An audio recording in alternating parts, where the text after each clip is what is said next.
नमस्कार दोस्तों, स्वागत है आप सबका आपके अपने YouTube channel self study care में।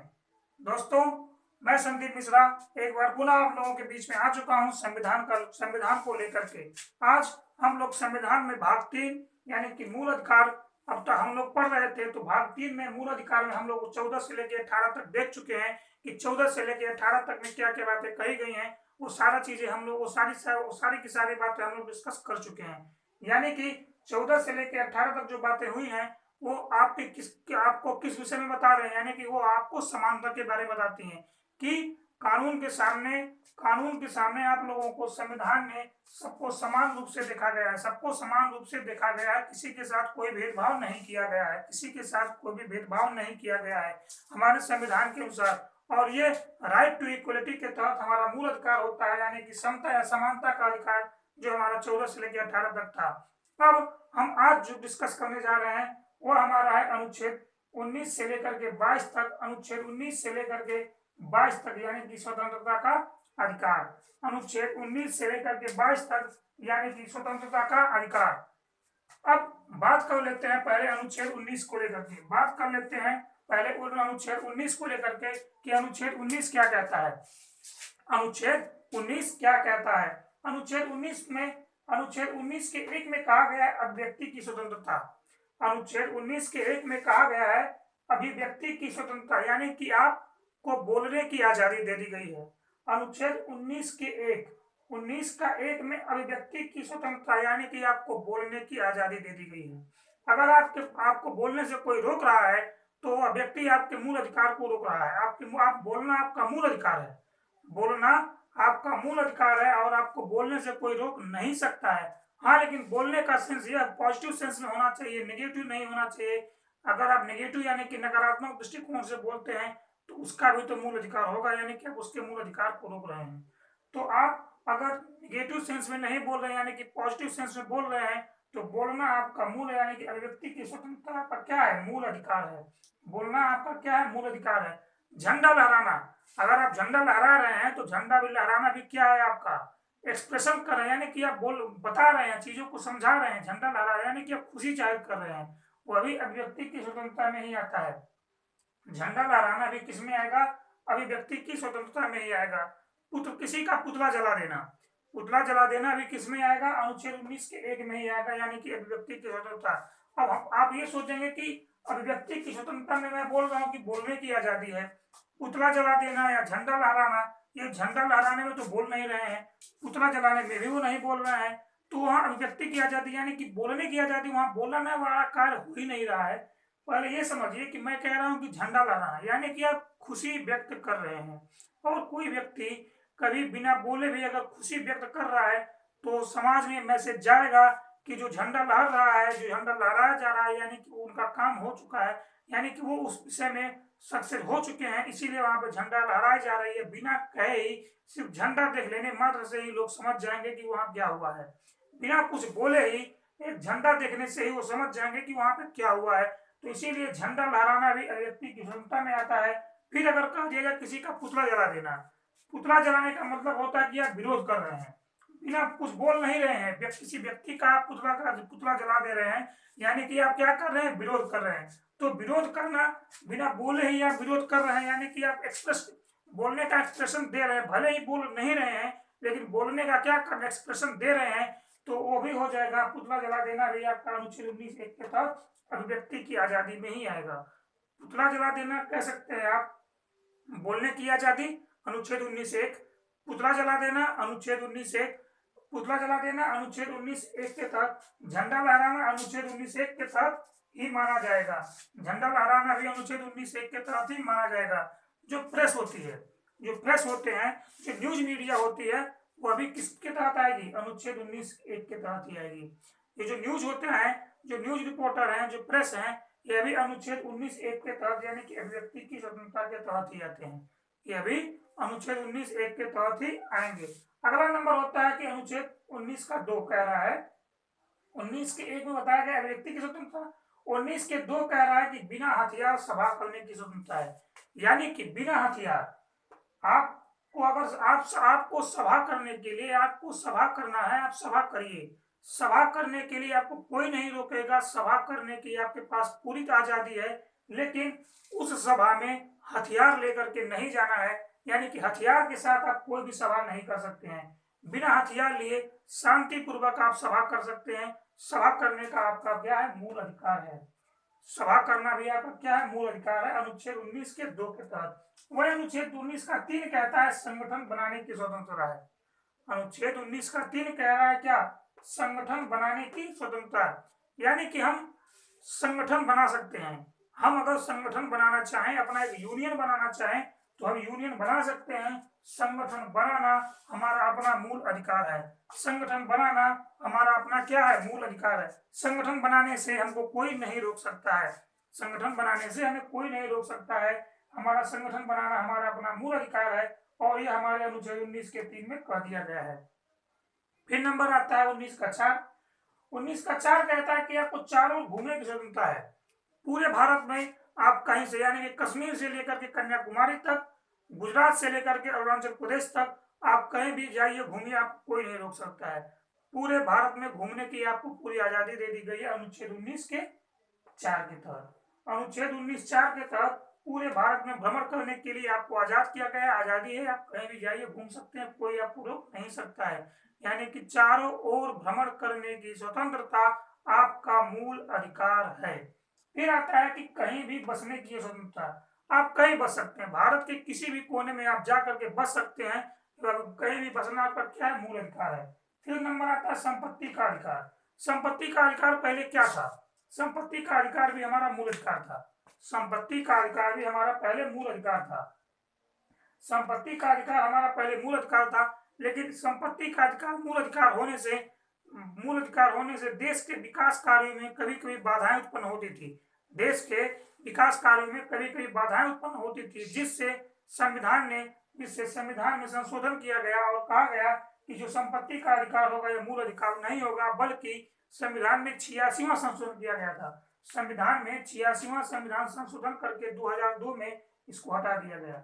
संविधान में 86वां संविधान संशोधन करके इसको क्या किया गया, इसको हटा दिया गया और कहा गया कि जो संपत्ति का अधिकार होगा वह मूल अधिकार नहीं रहेगा। अब वह अनुच्छेद, संविधान के अनुच्छेद 300 के क में जोड़ करके उसे विधिक अधिकार बना दिया गया, यानी कि संपत्ति का अधिकार मूल अधिकार से हटा करके उसको क्या किया गया है, कानूनी अधिकार बना दिया गया। अब वह मूल अधिकार नहीं रह गया है। फिर आता है व्यवसाय करने की स्वतंत्रता, यानी कि आप कोई भी व्यवसाय कर सकते हैं, आपको व्यवसाय करने से कोई नहीं रोक सकता है। किसी भी व्यवसाय करने के लिए आपको आजादी दे दी गई है, आपका जो मर्जी है आप वो व्यवसाय कर सकते हैं, आपको कोई नहीं रोकेगा। व्यवसाय करने की आपके पास पूरी आजादी है, व्यवसाय करना आपका क्या है, मूल अधिकार है, आपको कोई नहीं रोकेगा। एक बार दोबारा से देख लेते हैं अनुच्छेद 19 का 1, अभिव्यक्ति की स्वतंत्रता, यानी कि बोलने की आजादी है, आपको झंडा लहरा सकते हैं, पुतला जला सकते हैं, और प्रेस की जो आजादी है, प्रेस की जो स्वतंत्रता है, वह भी सब किसमें आती है, अनुच्छेद 19 के 1 में। अब थोड़ा सा इसको एक मेथड के तहत समझ लेते हैं, क्योंकि ये 7 है, कितना है, 7 दिया गया है, तो एक मेथड के तहत अगर आप समझने का प्रयास करेंगे तो हो सकता है कि ये चीजें आपको, इसका जो कॉन्सेप्ट है, जल्दी समझ में आ जाए। अब अगर आपसे एग्जाम में ये पूछ ले कि चारों ओर घूमने की जो स्वतंत्रता है वो संविधान, वह किस अनुच्छेद में दिया गया है, चारों ओर घूमने की जो स्वतंत्रता है आपको किस अनुच्छेद में दिया गया है, और इसी में से सारा दे दे, 1 2 3 4 करके दे दे, तब तो कंफ्यूजन बन जाएगा। अगर 1 2 3 4 करके अनुच्छेद 19 बोल दे तब तो आप कर सकते हैं, लेकिन अनुच्छेद 1 2 3 4 करके दे दे, उसमें पूछ दे कि चारों ओर घूमने की स्वतंत्रता किस अनुच्छेद में कहा गया है, तो शायद बताने में कठिनाई हो। थोड़ा सा समझते हैं एक मेथड के तहत कि कैसे इसको हम आसान तरीके से समझ सकते हैं। जो हमारा अभिव्यक्ति की आजादी वाला चैप्टर है, यानी कि जो स्वतंत्रता का अधिकार अनुच्छेद 19 में जो 7 है, उसको समझने के लिए किस आधार से समझा सकता है।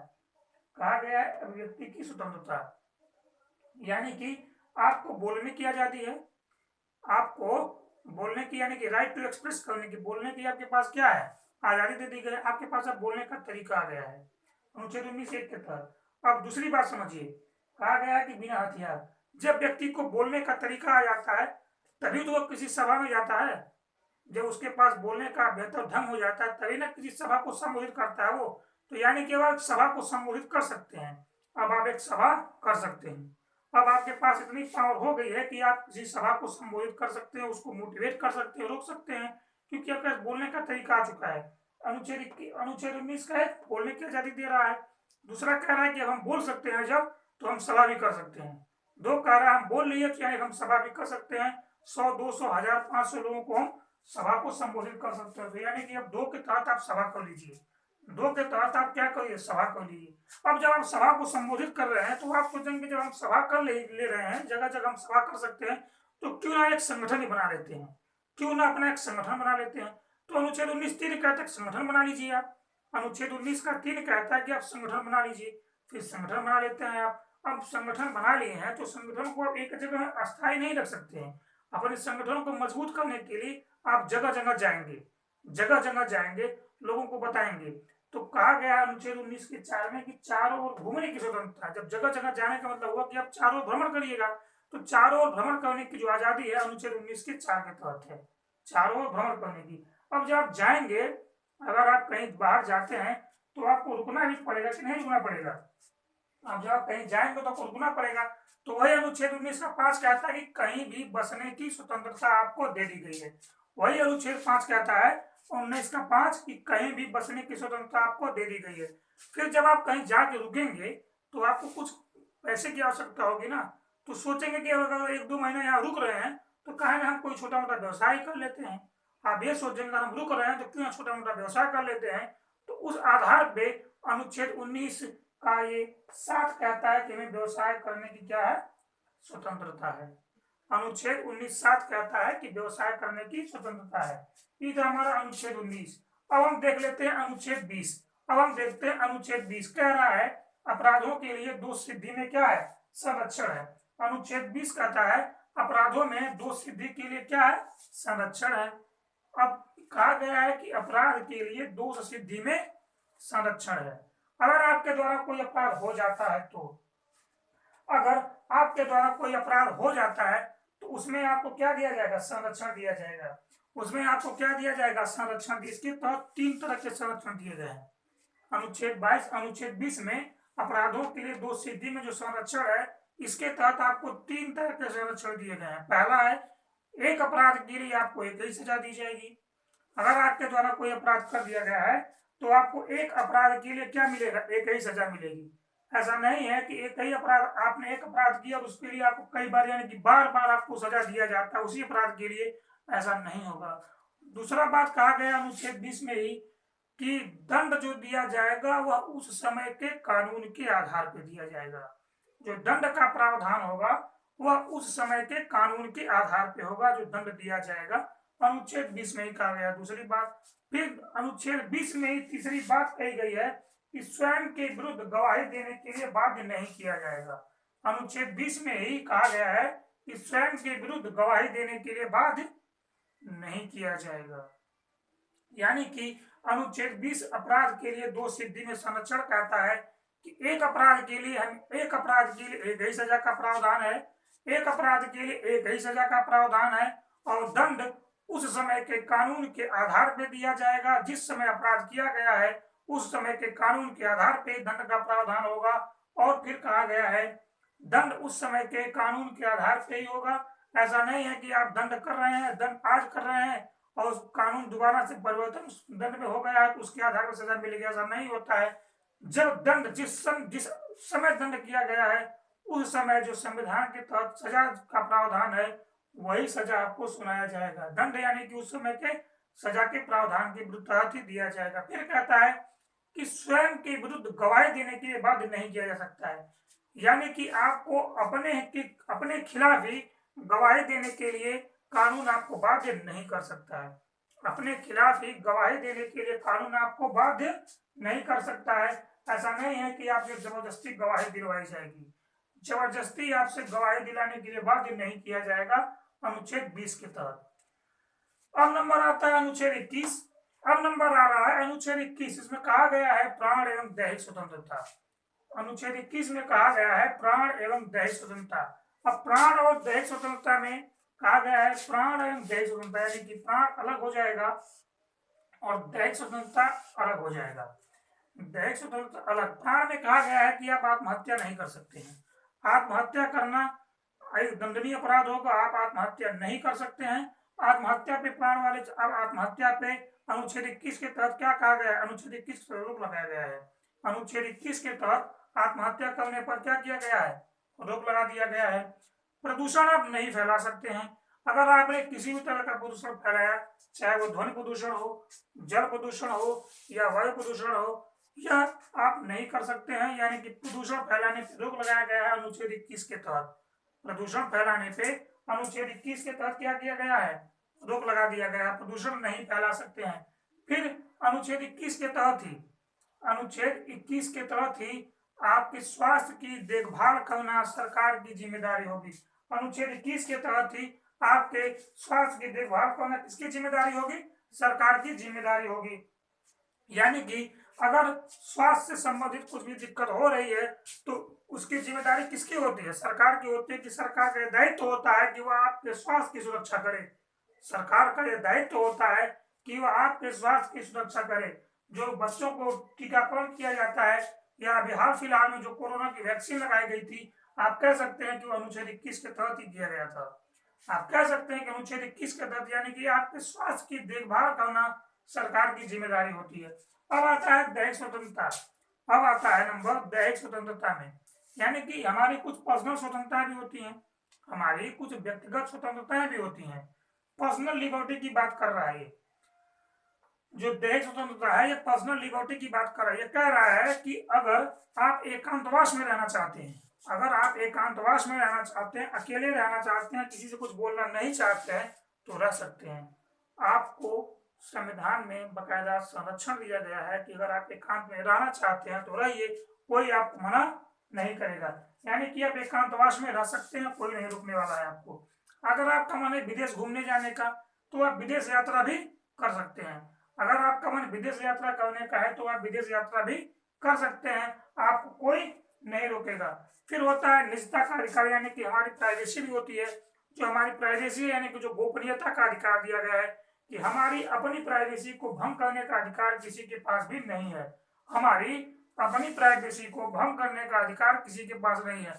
हमारा मन करेगा तो अपनी अपनी व्यक्तिगत पर्सनल बातें हम किसी के साथ शेयर करेंगे, हमें कोई हमारी पर्सनल बातें जानने के लिए बाध्य नहीं कर सकता है।